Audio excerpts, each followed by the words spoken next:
Hello, everybody, and welcome to the Spoiler Warning Podcast. This is review number 628 with our review of Dick Johnson is Dead. I'm Christopher Schnese. And I'm Stephen Miller. And if you're joining us for the first time, the Spoiler Warning Podcast is a weekly film review program. Each week in the show, we're going to dive in, debate, discuss, and argue over the latest films coming to a streaming platform near you. This week, we are talking about a film that came to Netflix. You can watch this right now, and we're going to talk in this episode and let you know if you should watch it right now. But yeah, Dick Johnson is Dead is a documentary with a very interesting premise. This is a film in which a person who may or may not be nearing the end of their life, their daughter happens to be a documentary filmmaker who is going to come up with inventive ways to pretend to kill him for maybe, I guess, the sake of like getting used to the possibility of him dying. I don't actually understand the full artistic merit of what is being done here, but I guess to start this episode off, we should at least address this as a concept. How did you feel about the basic premise of this film, Stephen? I felt intrigued and cringing at the same time at the concept. So not watching it yet, just like the idea behind it. I think it is the sort of thing that I would only give you permission to do if you are extremely close to the subject, which in this case, the director is Kirsten Johnson. It's her father that she's talking about.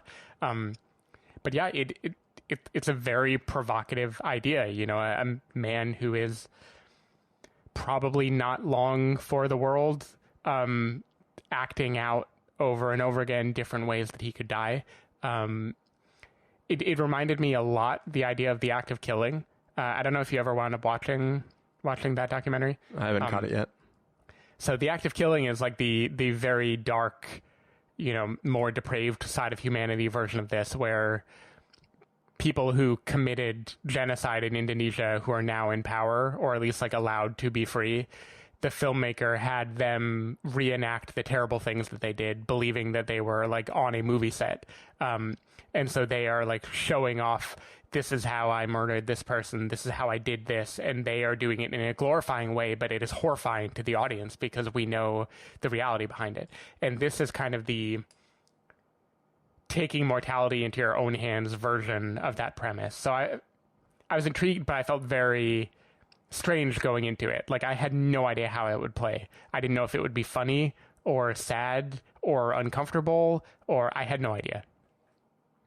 Yeah, so like just watching the trailer, it was hard to understand why the filmmaker thought this was an appropriate or interesting thing to say. But I think the more you find out about the father and his current state and the history in the family of other things that have been involved with how the filmmaker has had to deal with other family members in the past, it gains a little bit more context, and that like I can understand that if you believe one experience is near in your future, it is hopeful in a way to think about the possibility of random acts of things that could prematurely end somebody's life to save them from an eventuality that they could eventually come to. So there was something interesting that was happening in this film. But yeah, it definitely does feel weird. Obviously, if this was just a talking head thing and the filmmaker was like drawing ways that she wanted her father to die, it would be very uncomfortable and weird. But having him be part of it and playing along in it, kind of like waves away all the strangeness that I would naturally feel over what she's doing. Yeah, I feel the same way. We'll get into it in the review proper. I think there's still a lot of interesting questions about how well it handles the subject matter and what even constitutes, willing consent in these situations where a person with dementia is involved. But I'm interested in talking about it in the review. But overall, I think get a pass for approaching this subject matter when you are the daughter and your father is like, an accomplice in the film. Yeah, for sure. All right, well, let's get into it then, Stephen. Let's go ahead and take a listen to the trailer for Dick Johnson is Dead, and then give you a review. Just the idea that I might ever lose this man, is too much to bear. He's my dad. Let's start walking. Just start walking to me. That's fantastic. I suggested we make a movie about him dying. He said yes. She kills me multiple times. Action! The resurrected dad. Yeah, resurrected dad.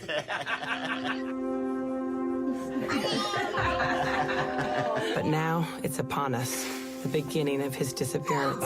The thing I hate most about my memory loss is that it hurts people's feelings. You know that you woke up in the middle of the night last night. You got fully dressed. Do you remember any of that? No. Yeah. What can we do about that? I don't know. Everybody has to sort of prepare because everybody dies. I love life too much for that.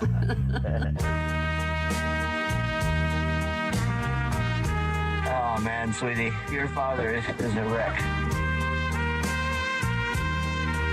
It's just inevitable and a part of who we all are. Yeah. The fact that he's willing to keep doing this, right? He's doing for you with love. He's doing it for me with love. Yeah, he'll do anything for me. Can you just like put one arm up against the wall? Like, yeah, that's nice. Oh, that is brutal.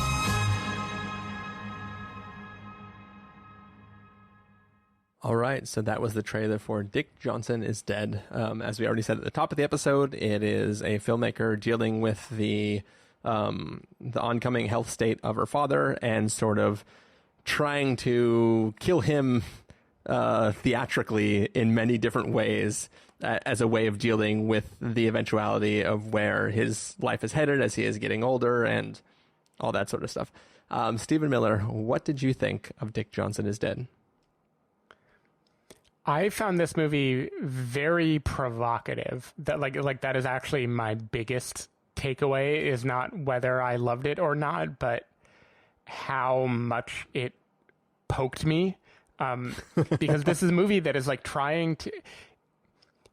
There are a few emotions this movie is dabbling with at once. I hadn't seen the trailer, by the way. This was one of those movies where I heard out of Sundance that people loved it, and I was like, okay, I'm just going to plug my ears and not learn any more about it until I can watch it.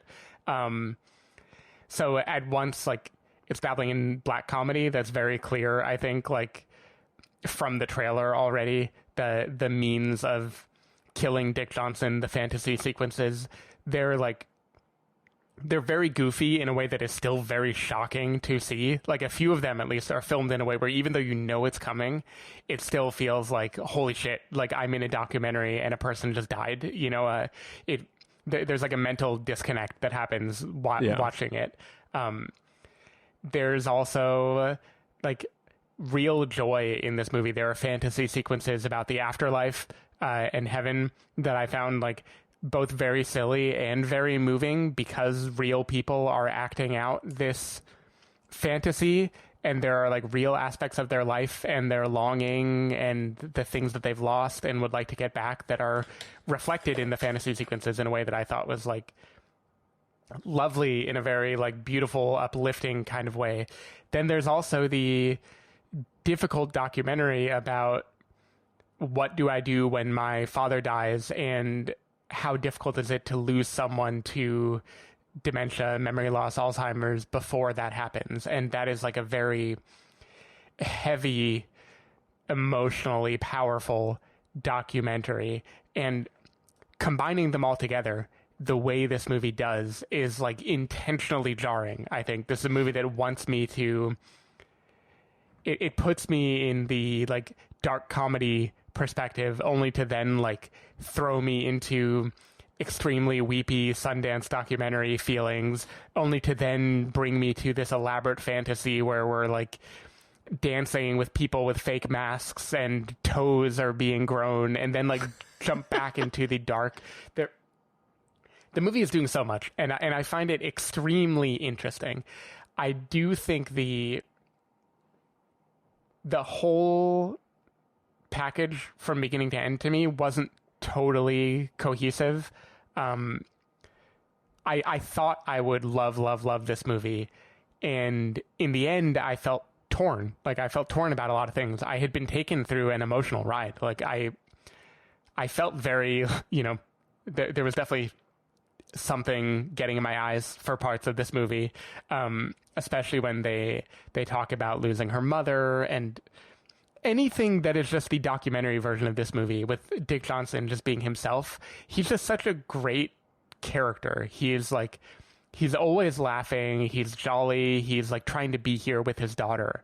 And the meta film that is taking place of this man agreeing to do all this because he wants to spend time with his daughter, and they want to find a way where spending time together can be a part of work, like can be basically justified. Like, I love that so much.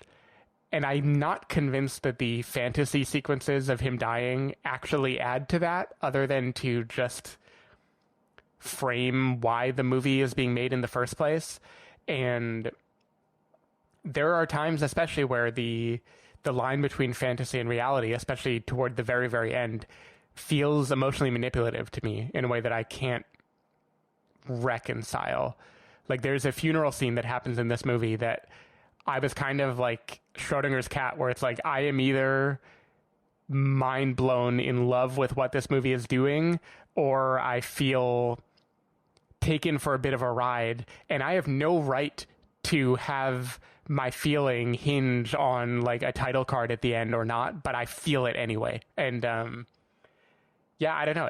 I think it's the danger of a movie like this that is so personal, is the truth and the tragedy underlying it and everything are all so, they become wrapped up in it for me, where like I feel like I need truth all the time because I have been presented it that way. And so I was left with a movie that I loved a lot of this movie, and also I just feel very complicated about it. So that's where I'm at. But it was definitely provocative, and I love the way it provoked me. It's kind of my main takeaway. Yeah, I think this film succeeds purely and exclusively on the fact that the father character is like the most charismatic old dude that's ever existed. Like, he is just an amazing human being who has just a level of joy that no human in this year deserves to have. Like he is just a endlessly happy, jovial, like he's like the physical embodiment of Santa Claus. Yeah. But the gift he's giving us is just his presence. I didn't even mean Santa for that. gives presents too. Yeah, I didn't even mean for that double entendre to work that well.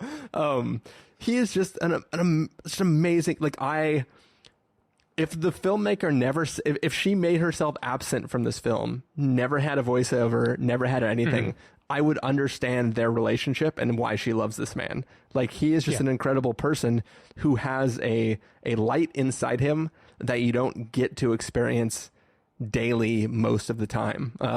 So like I get all of that is amazing. And I think that this film is just seeing him is what makes this an experience worth watching. What she's trying to do with the film, that's a whole other equation that I'm not sure how to, divide from both sides of the equals or whatever. It's really hard for me to sort of grok what she's trying to do versus what she is doing versus what she's failing at versus what she's succeeding at. Like, part of me is angry because a first-time filmmaker could not make this film. Like, there are, like, I've referenced it on a random episode of the podcast in the past, but there is a music video from Blink-182 where the whole video is they take all the money they got to shoot the video and they just go out into the streets and do random shit and throw the money around and buy things to break. And it's just them fucking around and blowing all the money that they got to make this film. And there's an aspect to this film that feels the same way. Like, she convinced Netflix to give her a shit ton of money to make the most elaborate death scenes for her father, which kind of don't, like, no one else could make this film except for somebody who has some sort of cachet to convince somebody to give them money to do things which don't technically affect the film she's actually making, but present the premise of the film that she's selling to people. And that, something about that rubbed me the wrong way. Like, I was kind of annoyed at her for what she was. Are you saying she can't make a 6 Underground, Chris? Touche, Stephen, touche. But like, do you understand what I'm saying though? Something about it. No, I do. Yeah. Yeah. Something about it just felt, it's like the level of, like the ability she has to make this specific thing is unique to people that have made things in the past. Right. And something about that just weirded me out. But I think that it is an interesting film though. And I think like, dementia is an incredibly scary thing that is horrible to go through on all sides of the equation, whether you're the person with it or you're the family member that is trying to support somebody through it happening. And it's a harrowing thing just to experience. But one of the things that is even more harrowing is knowing that it's coming for you and you're almost there. Like the moment before it's hit you, knowing that it could be there, and just what do you do with the rest of your life? And how do you interact with the people in your life, knowing that that might be something just on the next step or the next rung of your ladder as you go through life? And I think this film captures that surprisingly well, but it does it in a way that's sort of like the film is trying to, and maybe that's the genius of it, is it tries to give you these funny moments and then hit you real fast with a fuck. This is like, you thought this was a fun documentary with a silly premise, but it is an extremely heartfelt film that is going to hit you suddenly. Which brings me to a point that I think you've kind of hinted at. And once again, I will try to be as vague as possible because I don't want to ruin this film for anybody. Do you want to do like a small spoiler section at the end? Because I feel like I want to talk about that specific. Maybe you're talking about a different moment, but I think I definitely want to talk about the closing sequence. I'll just say I've never gone so quickly from crying to fuck this movie as I did at the end of this film. Yep.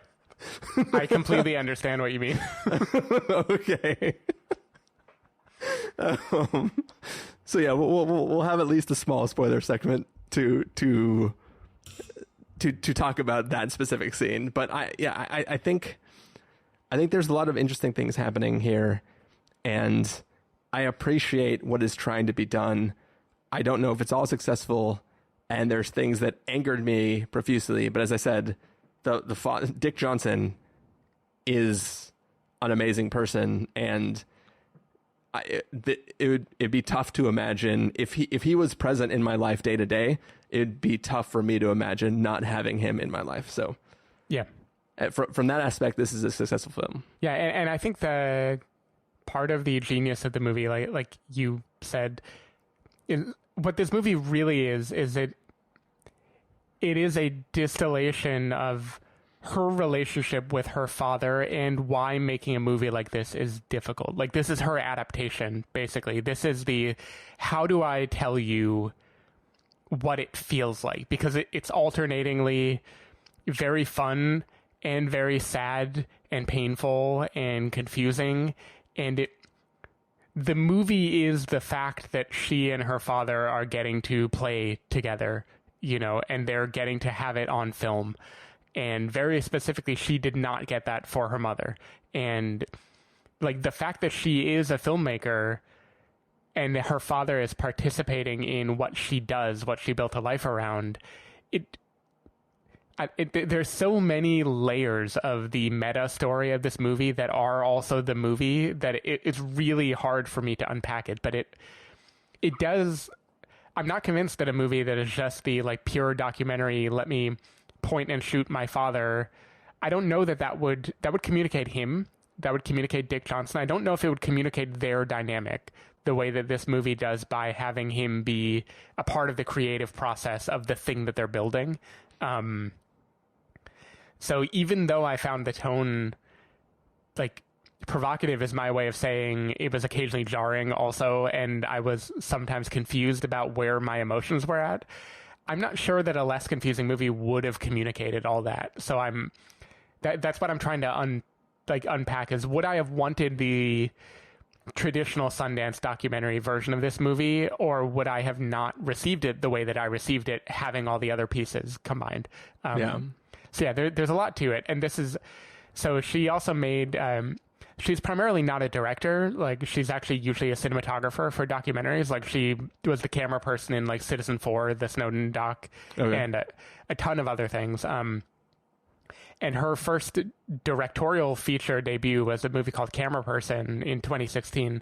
That was basically, she took a bunch of unused footage from her last, decade plus of filming documentaries, and she made a sort of collage movie. So there's no, voiceover or anything in it, but it's a collage of, this is how it feels like to be all over the world, intruding on people's lives, witnessing traumatic things, and forming a connection with them, but then not being able to do anything because you are the camera person standing behind a camera. Like, it was very meta, basically, and it was an amazing movie. Like, I loved it. Movie is maybe not even the right word. It's an amazing collage of information. So this feels like of a piece with that, where she's interested in saying, like, what are the limits of what I can do by holding a camera and pointing it at a person, and how can I make a story about those limits transcend the limits somehow? And like, she's clearly wrestling with that here with her father too. So I get it. And I love a lot of what this movie is doing. I also did feel manipulated, and the the conceit of the acting out deaths, I think, is by far the least interesting or well done part of this movie. I actually think those are only there to justify the Netflix budget. I don't know, seriously, the 100%. But counterpoint, I will say that there are deaths in the trailer for this film that are not in the movie, and I want to see, like, I want to see the DVD extras for this film where we see all of the extra deaths that we didn't get to watch. Yeah, there were also scenes that in the moment, I was feeling conflicted about, but then by the end of the movie, in hindsight, I loved them, like the afterlife scenes.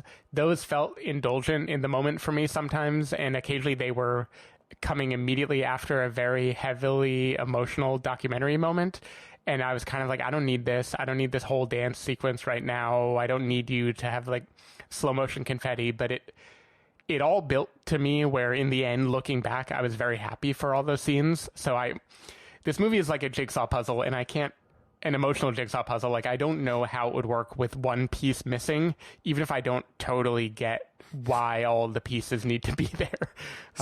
That's my feeling. So for those scenes, I kind of like those scenes more than the fun death scenes, because what she's doing is she's actualizing the things he would want to have via dying. Like, she is presenting him a heaven, in a sense, of this party, and she's giving it to him now on Earth.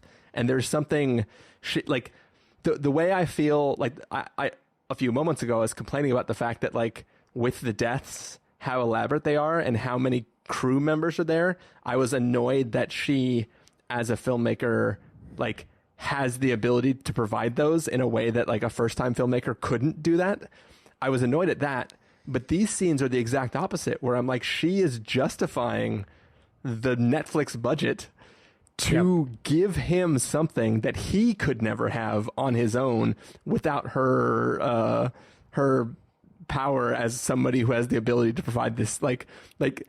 There's something magical about, like, both literally and figuratively about that I really, really appreciate as a counterpoint to the death scenes.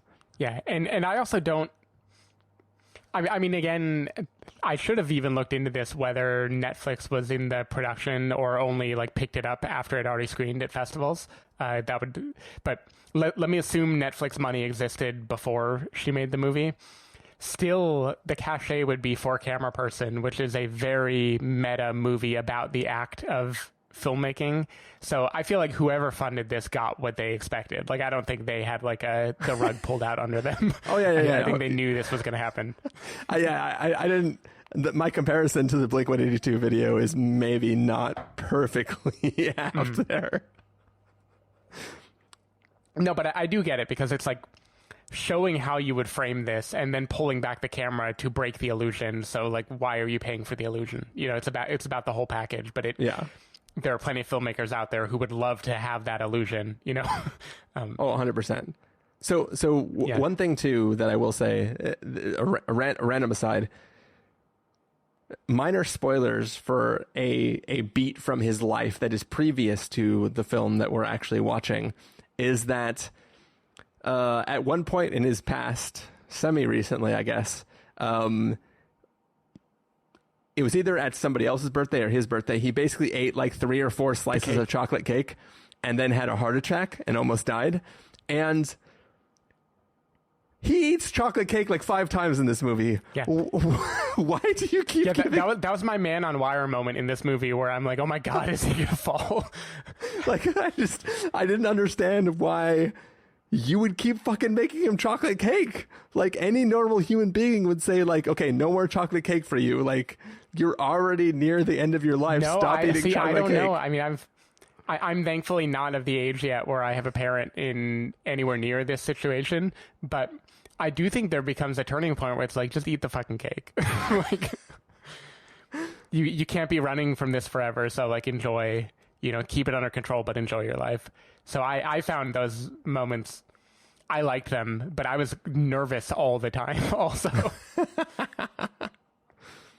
One moment, like pure documentary moment, that I found very moving in this movie is when her father realizes that he will not have his car anymore.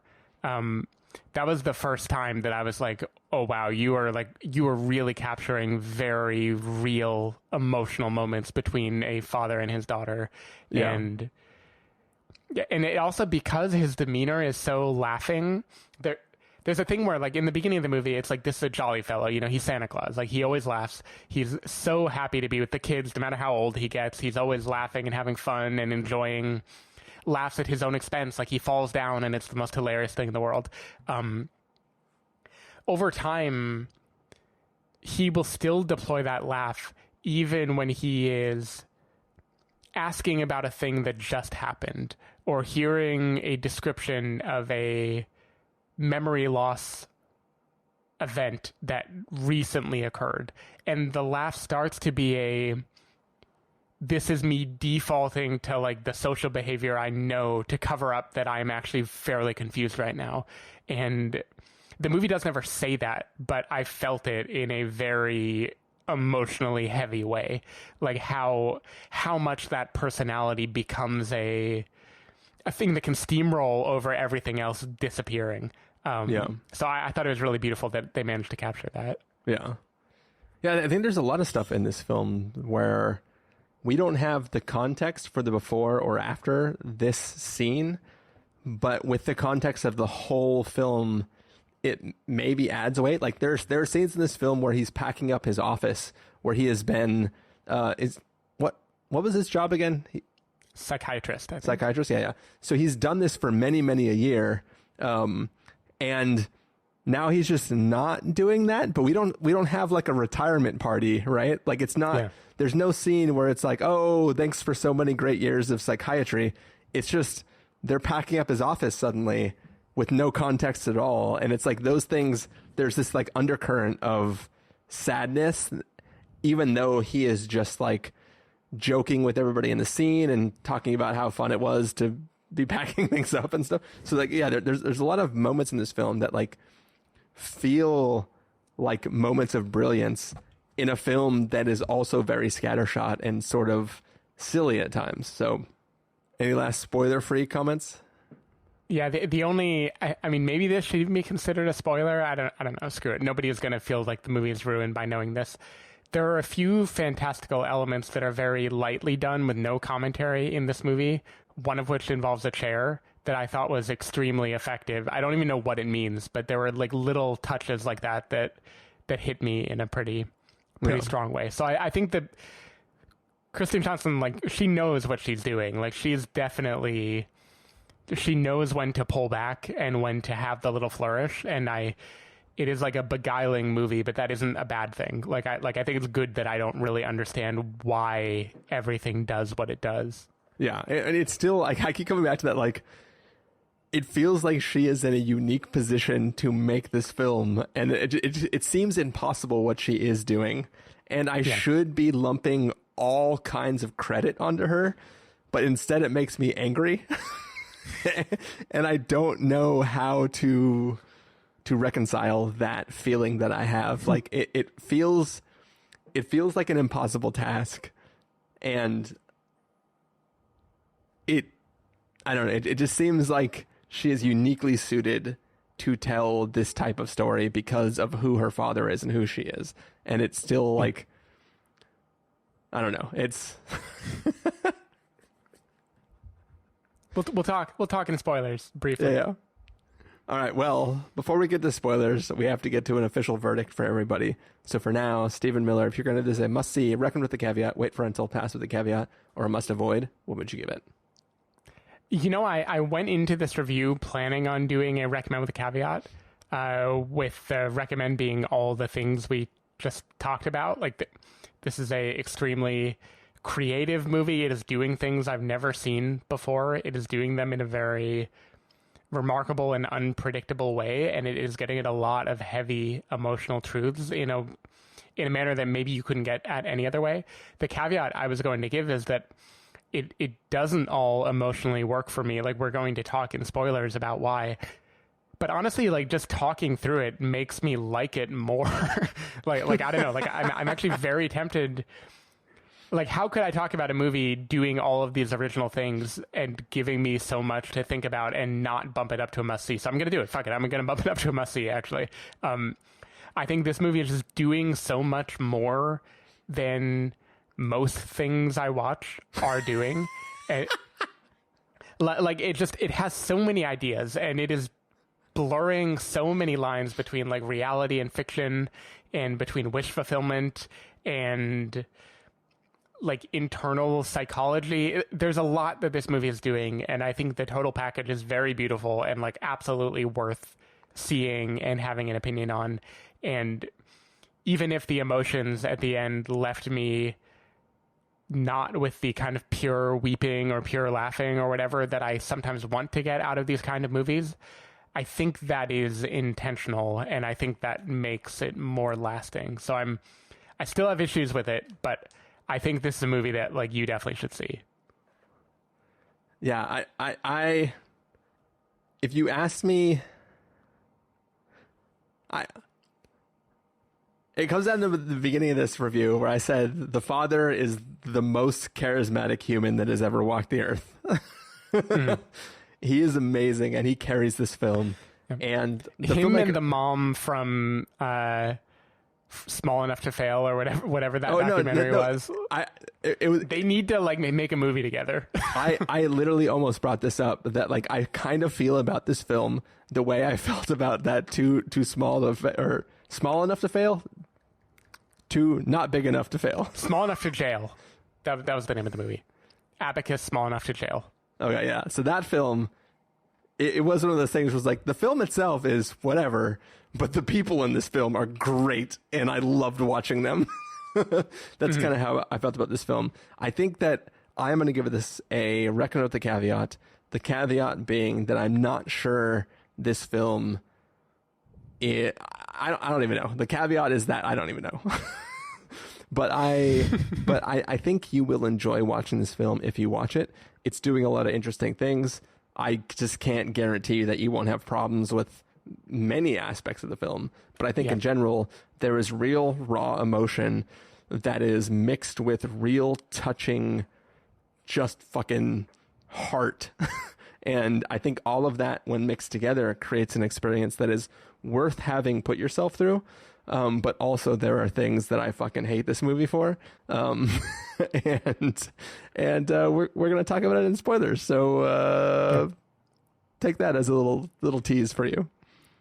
You know, a comparison I was just thinking about, like a non-spoiler comparison, is how we felt with The Painter and the Thief, and the gap between, like, it was a movie about the fact that the movie was being made, and it all kind of hinged on whether you believe it or not. And I think where this one bridges that gap, where The Painter and the Thief did not, is that it is a father and a daughter making a movie together. And something about their dynamic, I never questioned the truth of anything happening in this movie, like the emotional truth of what is happening, because it is just so natural and like self-evident. And I think that is the tightrope that like this manages to watch that would be very, very, very difficult to manufacture otherwise. Yeah, for sure. Well, as Stephen and I have been hinting, we do want to have a spoiler section for this film. But before we can do that, for anybody who doesn't want to be spoiled, we have to close out this episode. So, Stephen Miller, if people want to find you throughout the week, where can they do that? People can find me at twitter.com/sdavidmiller or sdavidmiller.com. People can find me at ChristopherInRealLife.com or twitter.com/ChristopherIRL. You can find the podcast over at thespoilerwarning.com, where you can get a bunch of the back episodes of the show. If you want to subscribe to the show, you can do so on Overcast, Stitcher, Apple Podcasts, or wherever podcasts are found. If you want to know when the episodes go live, you can follow us at twitter.com/spoilerwarning, facebook.com/thespoilerwarning, or instagram.com/thespoilerwarning. If you want to get a hold of us directly, you can send an email to fans@thespoilerwarning.com, or you can use the contact form on our site. Music for this episode will come from the soundtrack, I guess, to Dick Johnson is Dead, so hopefully you're enjoying that. And music is playing now. It's going to fade up, and when that music fades out, we will be in full-blown spoilers for this film. So go watch the film, come back and listen to that. Hopefully you've already seen it, but see you in a moment.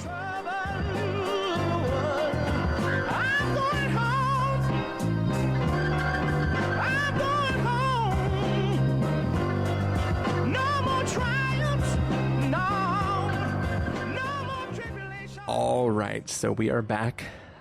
This is spoiler territory. This is the after part of our review of Dick Johnson is Dead. So Stephen Miller, to start off the spoilers, I have one question for you.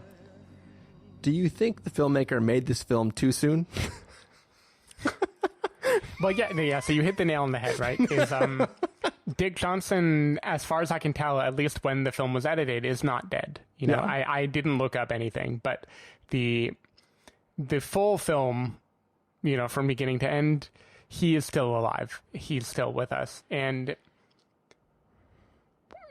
why shouldn't he be? You know, like, it's like no one could have known when setting out to make this movie when or if he would pass away.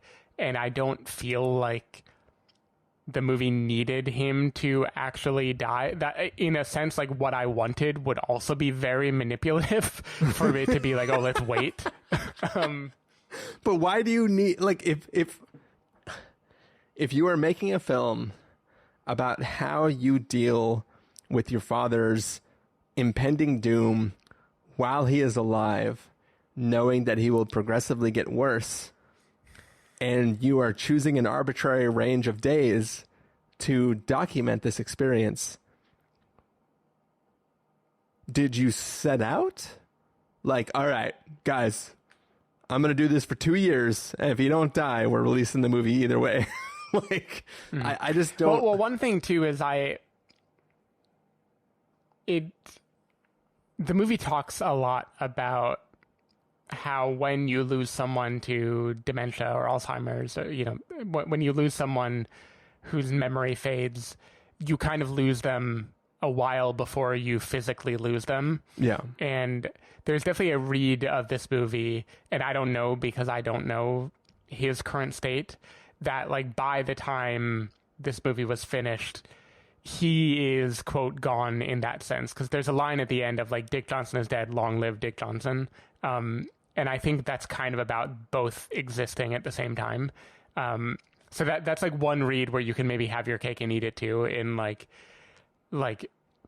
it did happen, and him physically passing away is maybe not the point. The point is that she no longer knows him the way that she did when she was able to make this movie. But with that said, the big moment for me, and I completely hear you in the sudden shift from I am crying to fuck this movie.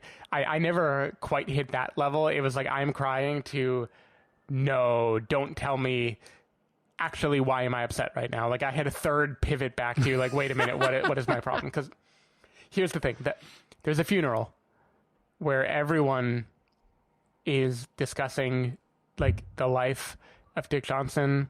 They're crying, you know, they're having this eulogy, and there's a cut to the balcony with him watching the proceeding, you know, with in a surreal way, like wait, I think yeah, like I'm still fine at this point. I'm totally okay with this moment because that is artistic license. That moment is specifically when I was like, this is the most beautiful thing ever. Like, you have a man who passed away, but because you were making this movie, you had footage of him standing here. Like, you were prepared to make this moment, and you could literally make movie magic, make a person be watching his own funeral. That is amazing. You know, that is such an amazing thing to be able to do. So emotional. And then realizing he's still alive at the time that is being filmed, and it's like a living funeral for him, that gave me the moment of like, oh shit, like I don't know how I feel anymore, because I was so emotionally swept up in the certainty that Dick Johnson was dead, like that he passed away, and that we were watching the end of a movie that was honoring his life. And then what pivoted me back. Wait, back in which direction? Back toward, I appreciate this, and I don't know why I feel off. Like, okay. I don't feel justified in feeling off anymore. Is people in his life, like his best friend who gave the speech, they are very emotional still. They are very sad. Like, they have lost something, or they are grappling with a real loss that is happening. And I think the line between him being physically dead versus people realizing they will no longer know him the way they did, and that now this has become an inevitable conclusion, like they are all wrestling with that in real time, and they are crying with the emotional weight of someone who has really lost someone. So why should I feel cheated that I haven't lost this man that I don't know? You know? Yeah. So for me, the journey is this. The woman tells her story. I don't remember the exact story, so I'm not even going to try to repeat it. But I feel like she lost somebody close to her and then called him, and then he said something that's like wise beyond most of our years. And like, that's when I started crying is her recounting that story. So I'm already like, fuck. God damn it. I'm like already very, very sad and very, very like upset. And then there's this moment which I'm crying because it's funny, and I don't think I'm supposed to be laughing, but I'm laughing. But I was also sad is when his best friend comes up and talks about the time, like the them having dinner parties and and him having to play the Go Home from the Dinner Party song. And it's the most god-awful fucking... Oh, you're supposed to laugh. You're definitely supposed to laugh at that. Yeah, that is like cry laughing. Yeah. But that is where the film is subtly revealing its hand before I've caught on to it, where it's like, this is all fucking made up. This is a joke, but everybody is taking it deadly fucking serious. And he is just like wailing on this fucking flugelhorn thing. That is the worst. It's the equivalent of in Dumb and Dumber when Jim Carrey asks if you want to hear the most annoying sound in the world, and he goes, that is the sound he's making, and that is the quote Go Home song that he would always ask them to play when they were having these dinner parties or whatever it is. And I am like crying and like I'm embarrassed that I'm laughing at this, because like I'm imagining sitting in that auditorium trying to respect this man and then hearing this sound for the first time, and I'm just like, all kinds of emotions are going off, and I'm just like, oh my god. And then I'm watching this film and I'm seeing the scene you're talking about is him in the balcony watching it, And I don't care because that's just artistic license and it's fine. Yeah. And then it cuts to him outside. And my first thought is not exactly fuck this movie, but is like, wait, is she intercutting their fake rehearsal that was filmed earlier in the film? Yeah. I had that too. Or is this the real live thing? And then I'm slowly starting to think, wait a second, fuck this movie. And then it goes on, and then he comes out and everybody's clapping, and then I'm like, oh no, fuck this movie. And then it cuts to his best friend still crying in the corner, and I'm like, oh, I'm done with this movie. Fuck this movie. Like, for real. Like, before I was angry, but now I'm like, fuck this movie. Because I don't know what is real and what is not anymore, and whether he just got so worked up in this moment that for him it was real. And it's this is when I felt 100% manipulated, and it was no longer I was watching a thing that surely exists, like that purely existed on just the reality of what I was watching, and now it was complete artifice, and I was upset and I didn't know where it came from, and I was like, I am so annoyed at this film, and I still don't know if he's dead. and and then and then it ends with her finishing the monologue in the closet, I guess recording from her iPhone, which has apparently the best onboard mic that's ever existed in the history of recording, and then her stopping the recording and opening up her fucking door and her goddamn father standing there. And I'm just like, fuck you, you're supposed to be dead. I'm so angry right now. I'm tired of this movie. Rage quit. Yeah, much more strong feelings than me. So one thing that I find interesting is the best friend crying. For me, that was the pivot back, because I don't read him crying as performative at all. I read him crying as like, Dick Johnson has been losing his memory. You know, some years have passed since he moved away, probably. I don't know the scale of time that documentary filmmaking takes, but I assume like it was a number of years, and his memory has been going and going and going. And to the friend, I don't think it was just like worked up because of the having to get into character to play a funeral being emotional. I think it was like, I am actually grieving this man who is no longer really able to fully comprehend what is going on anymore. And we don't know this for sure because the timeline is unclear. And this is another thing where I think the solution would also be manipulative. If Kristen Johnson showed me like, here is my father's current state, here's me like rubbing in your face the degree to which he no longer really understands what he's doing, that would feel manipulative too. I'd be like, he did not consent to that. I feel voyeuristic. I should not be allowed to watch this, you know? But that is what I filled in, basically, is that line between, this is going to be terrible to quote, but dead and mostly dead, you know, the line between like, we have lost the person and okay, their body is now gone.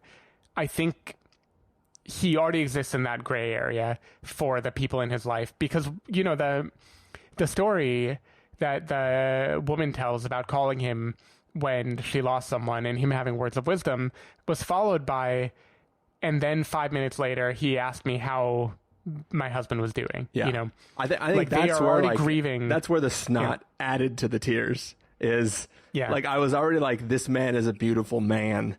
And then when she was like, and then he asked me how my late husband was doing.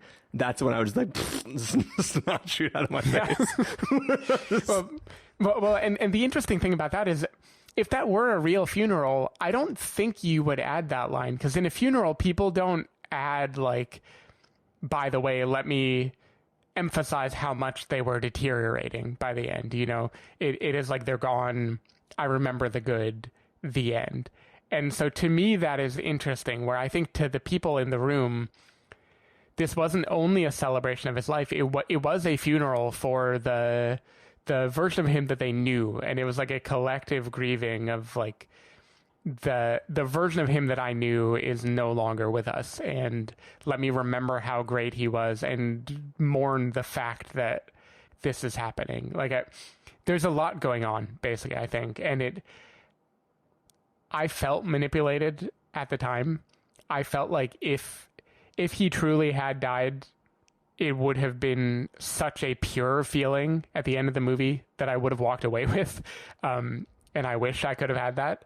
I don't wish that he died. I just mean for the purposes of a movie, it would be easier to know exactly where I stand if that narrative had been,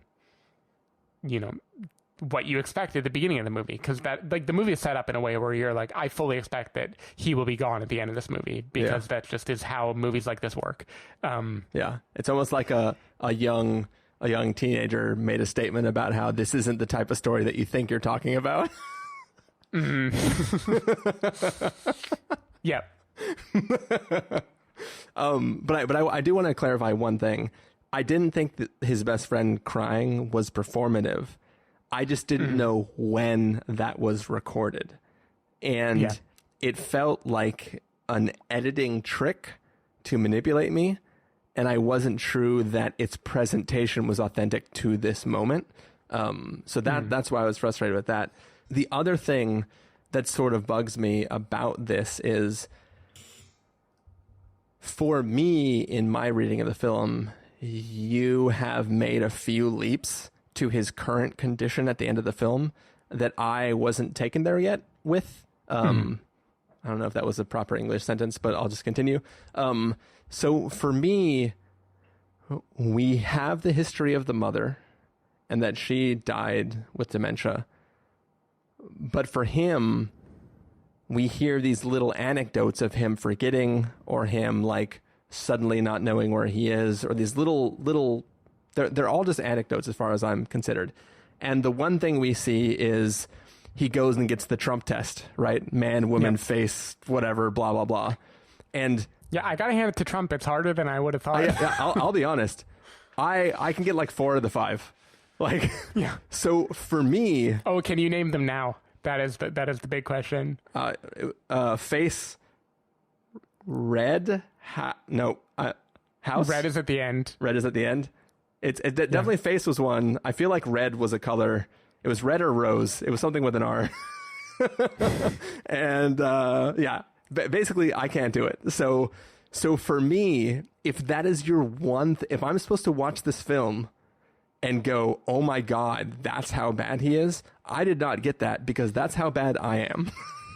So to me, that sort of reasoning is not something I excel at. I am not an auditory listener. I am kinesthetic first, visual second, and then auditory last, right? Like that is like, you can say 5 things to me, and unless I have an emotional reaction to one of those 5 things, I will not remember that sequence or even the things that you said. To be fair, watching a movie where someone is taking a test is very different than sitting there and taking a test and being told to repeat a thing immediately, I think. But I think mentally it's different. But also, I agree. No, watching that test was not the wow, look at how far he's fallen moment for me. But I should have the advantage in that situation, right? Because I know what this test is, because Trump's all fucking proud of it, right? So I'm already watching this going like, I should see if I can remember this shit, and I can't remember this shit. So that's the point I'm trying to get at, is our only evidence to his current state is a few lines of dialogue about people saying like, oh, he seems a little less memorative than he has in the last year. And so for me, that ending, all those people talking about him that way, I don't feel they have lost him, because all I've seen from him is this amazing man who is ever present and fun to be around and just loves being alive. And when you have this, what is revealed to be a fake funeral for him, I don't know what those people actually think in the moment. I just know what I think when I wipe the tears and snot out of my face and throw something at the TV. An air conditioner? Yeah, an air conditioner. Yeah, I'll take it. And I think part of it too is this is a movie not just about death, but about the anticipation of death and the anticipation of dementia, the anticipation of the bad thing. And that means it is blurring a line where I feel intellectually I should not care the difference between whether the bad thing has happened already or whether this is them accepting that the bad thing will happen should not inform how I feel about it. But as a person, it does. Like, as a viewer, it definitely does. Yeah. And I don't know if that makes me wrong as a viewer, but it definitely is the feeling. But then I can completely intellectualize why it shouldn't matter. So the other interesting thing, too, is we know the mother died of dementia. Mm-hmm. The father is starting to forget things.